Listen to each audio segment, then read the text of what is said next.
The following contains spoilers for Hunter x Hunter. If you don't like spoilers, then get out now while you still can. Otherwise, welcome to the club. Let's talk about stuff. Hunter x Hunter is back, and so far crazy stuff is happening and continuing. But we're not here to talk about that right now. Throughout the series, I, as well as many others, have been wondering a bunch of things about the show. Like, what are all of Kite's weapons? What's the Dark Continent like? Will Gon ever get his Nen back? And especially, what is Jing's Nen Affinity? Ging? Ging? I'm sure there are already a bunch of videos that go over this topic, and I'm super late to the party. But I figured I'd try my hand at figuring out what kind of Nen user Ging is before, it gets revealed. We still got time. I don't have a watch. Ging is an interesting character, and he's regarded as one of the top hunters in the Hunter Association, which means he's pretty strong, talented, smart, intelligent, kind of already goes with smart, and all the positive adjectives that my mom gives me. And yet, we still don't know what he's capable of. Based on this chart right here, Ging falls into one of these categories, but just how do we figure that out? Well, my friends, thanks to our Enemy with Benefits' Nen personality test, we can identify what type of Nen user Ging is. Maybe. According to Hisoka himself, it's not really all that accurate. Almost like trying to determine someone's zodiac sign based on their character traits.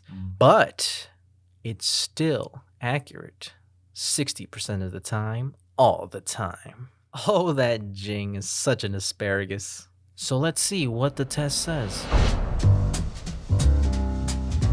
Emitters are impatient, not detail-oriented, and quick to react in a volatile manner. Many of them are quick-tempered and hot-blooded.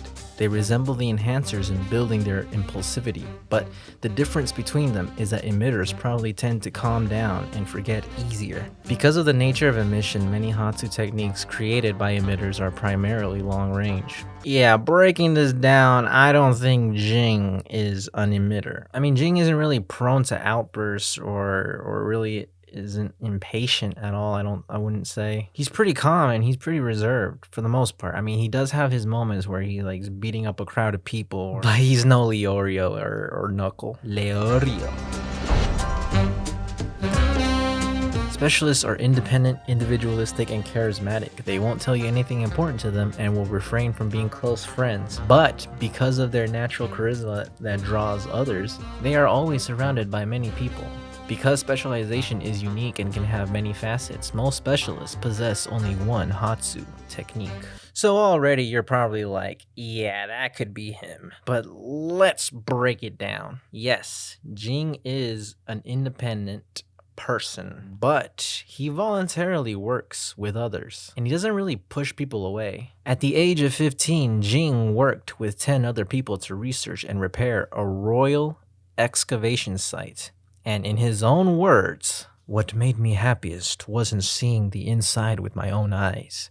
It was the moment we all looked at each other and shook hands. Compared to the people, the information I got from the tombs was just a bonus. Not only that, but he also had help in developing Greed Island, with his buddies no less. He recruited an ex-death row inmate to train his son, and he took on a disciple who indirectly raises his son. The biggest part of specialists is that they are charismatic, and the funny part is no one really likes Ging. But I feel like there's an argument for that, really. The Zodiacs don't like Ging for whatever reason, and the other hunters don't really like Ging either, but that was because they found out that he was a terrible parent. But he still has friends, and he still has colleagues, and tries to get people on his side. He does have connections with people, just not the ones who matter. So yeah, specialist, can't be Ging. Transmuters are whimsical and prone to deceit or honesty. Transmutation users have unique attitudes, and many are regarded as weirdos or tricksters. Often they put forth a facade while hiding their truer aspects of their personality. Even when they don't hide their personality, they rarely reveal their true intentions. Many transmuters rely on techniques that give unique and unpredictable properties to their Nen that reflects their personalities.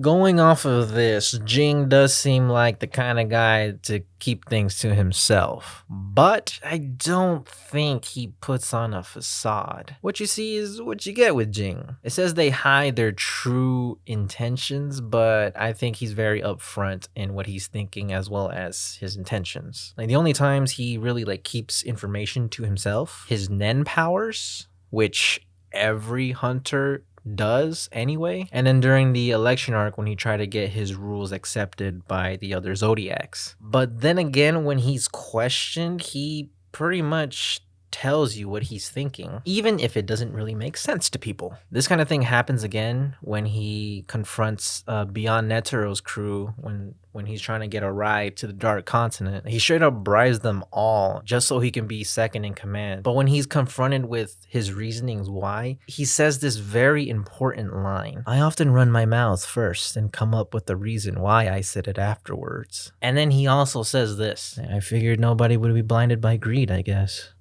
So when they accepted the money, it was really showing that they accepted me.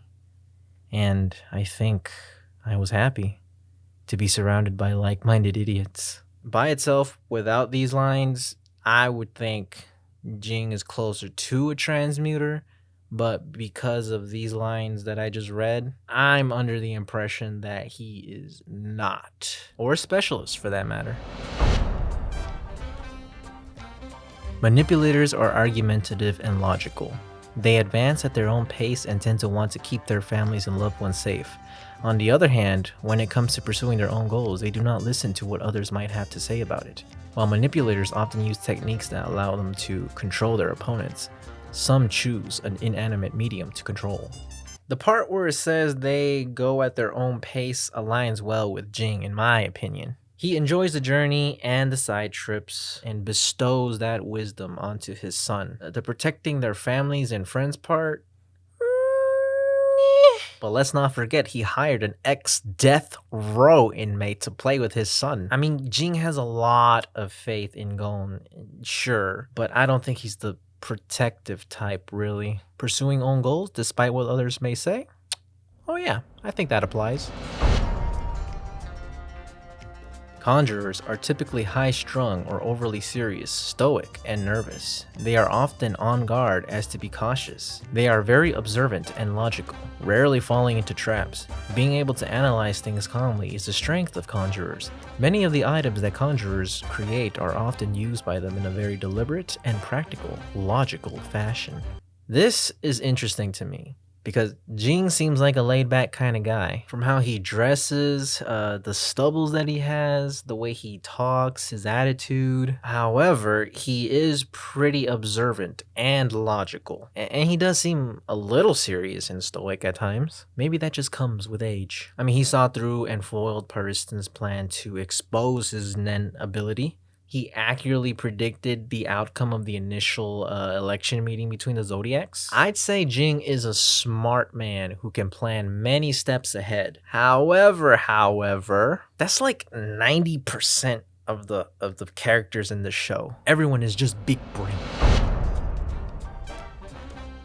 Enhancers are simple and determined. Most of them never lie, hide nothing, and are very straightforward in their actions or in their thinking. Their words and actions are often dominated by their feelings. They are generally very selfish and focused on their goals. This is reflected in their Nen, as enhancers typically rely on simple and uncomplicated Hatsu techniques. The last two may be strong cases, but ultimately, I think Ging is an enhancer. The description just fits him perfectly. He does tend to hide things, but if you ask him straight up, he'll tell you what he's thinking. He's determined in his goals. He's incredibly selfish, not just by abandoning Gon, but he also legally changed his friend's name to fit the Greed Island acronym better. Dickhead. I mean, this is another way of looking at it too. Gon is an enhancer, and genetically speaking, he had to get that from somewhere, right? Like, the only other example that really supports this is the Zoldyck family. Like, all of the dark-haired members are manipulators, while all the white-haired members are transmuters. This is the only example, but it would make sense, unless Gon's mom is like an enhancer, but she's irrelevant, apparently. So my final answer is he has to be an enhancer. But if I were to put it in like a ranking system, then enhancer, conjurer, manipulator, transmitter, specialist, emitter. All of this is based on what I've seen and what I read and what is available about Ging. And this is all going by a test developed by a naughty murder clown. But what do you guys think? I'm only human. I might have missed something. Am I missing something? And let's put our 500 IQ heads together and unravel this mystery.